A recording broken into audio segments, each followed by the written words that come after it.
Olá, povo da segunda série, bom dia, sejam todos bem-vindos a mais uma aula de português. E a nossa aula de português hoje nós vamos falar um pouco sobre as noções de voz e aspecto verbal. Fica na página 267, 268 e já vou dando também continuidade aos verbos 2, que aí dividiu o verbo em no verbo 1 e o verbo 2, mas sendo só um assunto. Vamos lá. As noções das vozes de aspecto. Além das variações de tempo, modo, pessoa e número, existem variações em formas verbais, que podem expressar outras duas noções importantes, a de voz verbal e a de aspecto verbal. As vozes verbais, elas podem ser aquelas que já temos costume, né? É a voz ativa, a voz passiva e a voz reflexiva. Quando é que o verbo está na voz ativa? Disse que o verbo está na voz ativa quando o processo verbal é visto como ação. Aí vamos lá. Ativa é quando o verbo vai expressar a ação. O verbo está na voz ativa quando o processo verbal é visto como ação, atividade ou estado que no enunciado origina-se no sujeito. Exemplos aqui. Temos os nômades atravessaram, ou o verbo atravessaram. É uma ação que eles estão fazendo, que eles caminharam. O sol brilha, o rio serpenteia pelas florestas, as crianças dormem, os livros ensinam. Esses são verbos que indicam ação relacionada ao sujeito. Já na voz passiva, diz que o verbo está quando o sujeito é o paciente, ou seja, a voz ativa, o sujeito faz a ação. Na voz passiva, o sujeito sofre a ação. É o paciente do processo expresso pelo verbo, ou seja, esse sujeito sintático sofre a ação verbal. Apenas os verbos transitivos diretos, que sintaticamente tem como complemento objetos diretos, podem expressar a voz passiva. Há dois tipos de voz passiva: a passiva analítica e a pronominal. Na passiva analítica, é expressa através de uma locução verbal formada pelo verbo ser mais particípio passado do verbo principal. Tem aí no livro de vocês aí o exemplo. O melhor é eu relaxar. Afinal, os gatos sempre acabam sendo salvos. Meus amigos aqui discordaram. No primeiro quadrinho, a conclusão dele, ele vem expressa por meio de uma voz passiva. Os gatos sempre acabam sendo salvos. Observe que em outra maneira de dizer a mesma coisa seria utilizada a voz ativa. Alguém sempre acaba salvando os gatos. A opção pela voz passiva faz com que o sujeito sintático, que é o gato, ganhe destaque na construção desse caso. Torna-se desnecessário a explicitação do agente de ação verbal, pois pretende dizer que os gatos, por serem especiais, sempre são salvos. E quando é que a voz é passiva pronominal sintética? Na voz pronominal, também denominada voz passiva sintética, é formada pelo acréscimo do pronome se na função da partícula apassivadora. Uma forma verbal da terceira pessoa. Vejam isso. Eis que terão quando casarem, rapazes. Senhor, uma turba acaba de incendiar o cartório onde se realizam os casamentos. Toda vez que aparecer a partícula se, vocês já vão ficar sabendo. O verbo está na voz passiva pronominal.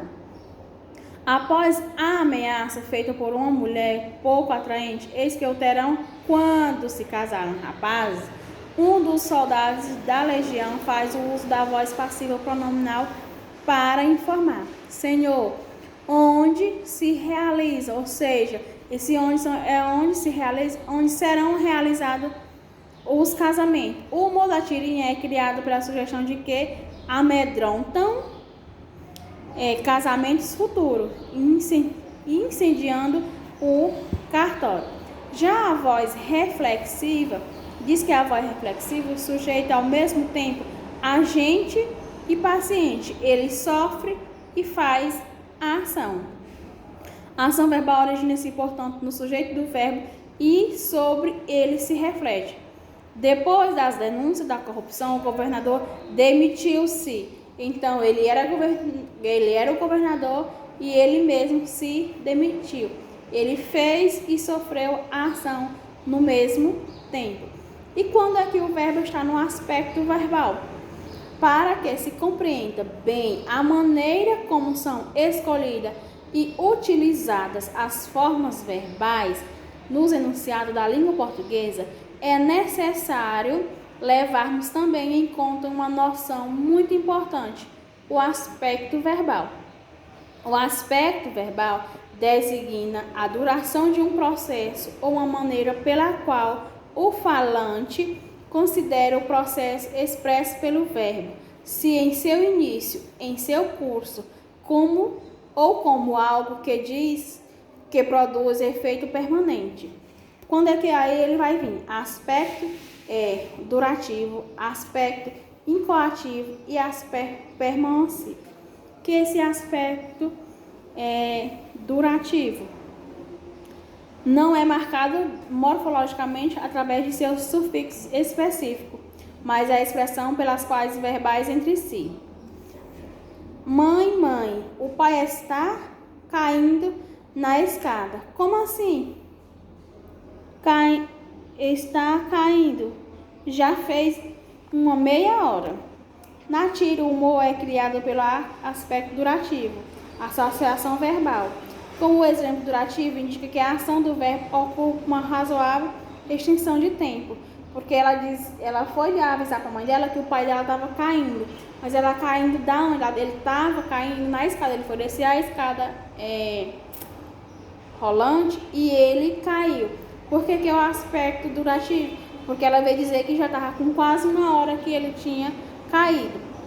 E quando é o aspecto incoativo, indica início da ação. Começamos a estudar. Se é incoativo, quando começa a estudar. Quando o aspecto é permansivo, quando ele vai indicar permanência. Duração vai ser o de tempo. Incoativo é quando começa. Permansivo é a permanência, ou seja, a continuidade da ação. E o aspecto conclusivo indica término da conclusão. Então, eu digo, acabamos de estudar física, eu concluí. Lá no anterior, ele disse que começamos a estudar física. É no incoativo, ou seja, no início da ação. O permansivo indica permanência, continuidade da ação. Continuamos a estudar física. Se eu comecei, eu continuei, eu tenho que chegar no final para terminar. Então, o conclusivo, terminamos de estudar física. E vai vir também as formas verbais. As formas verbais podem ser no verbo infinitivo, gerúndio e particípio. São essas três formas verbais. Quando é que o verbo está no infinitivo? Tem o valor equivalente ao de um substantivo. É aquela velha terminação. Eles vão terminar sempre em AR, ER, IR. Na propaganda que tem nascer, crescer, andar, descobrir, pensar, amar, casar, gerar, viver. Há 35 anos, na propaganda feita para divulgar uma propaganda de televisão, foram usados vários verbos na forma infinitiva. Quando é que o verbo está no infinitivo? Quando ele tem a sua terminação, tipo, primeira conjugação termina em AR, segunda conjugação em ER, terceira conjugação em IR. Então, ele nascer, crescer, andar, descobrir, pensar, amar, casar, gerar, viver, saber. Eles poderiam ser substituídos pelo substantivo correspondente sem qualquer alteração no sentido. Nascimento, crescimento, andar, pensamento, amor, casamento, geração, vida. Há 35 anos o saber é fantástico. Quando o verbo está no gerúndio tem o valor de advérbio ou adjetivo. É aquela velha terminação, é ando e indo, né? Ó, o menino quebrou a perna jogando, ó, e ando, bola. Valor adverbial. Quando, no momento em que jogava bola. Na tirinha temos valor adjetivo. Carro passando. Eles ajudam a construir o sentido da tirinha, em que se destaca e o fato de que mesmo latindo que anuncia o movimento de galho na árvore, anuncia também a chegada de um ladrão. Carro passando, gato lá na esquina, gato lá na esquina. Outro cachorro latindo.